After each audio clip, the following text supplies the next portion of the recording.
पुणे जिल्ह्याच्या आता टॉप 9 बातम्या आपण बघूयात। सुनेत्रा पवारांचं बारामतीच्या जोडचोळीमध्ये जोरदार स्वागत झालंय। सुनेत्रा पवारांचा गावातील मतदारांशी संवाद सुरू आहे।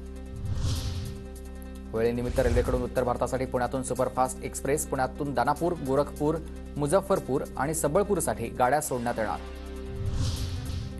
पुणे महानगरपालिकेमध्ये समाविष्ट केलेल्या 23 गावांना UDP-CPR नियमावली लागू झालेली आहे। निर्णयामुळे समाविष्ट गावातील बांधकाम प्रकल्पांना आता गती मिळेल। पिंपरी चिंचवडमधील नागरिकांना काटकसरीने पाणी वापरण्याचं पालिकेचं आवाहन। पाण्याचा गैरवापर केल्यास नळजोड खंडित करणार। पुण्यातील VIP व्यक्तींची पोलीस सुरक्षा काढण्याचे आदेश। शहरातील 110 पैकी 85 जणांची सुरक्षा काढली। रस्ते खोदाईच्या कामामध्ये हयगत करणाऱ्या अधिकाऱ्यांवर कारवाई केली जाणार। कामं वेळेत आणि योग्य पद्धतीने करण्याचे पुणे महानगरपालिकेचे आदेश।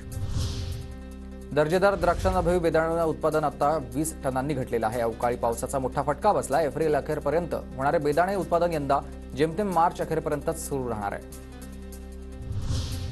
पुण्याच्या नारायण गावामध्ये वयोवृद्ध नागरिकांना लुटणाऱ्यांना पोलिसांकडून अटक। 50,000 रुपयांचा मुद्देमाल हस्तगत।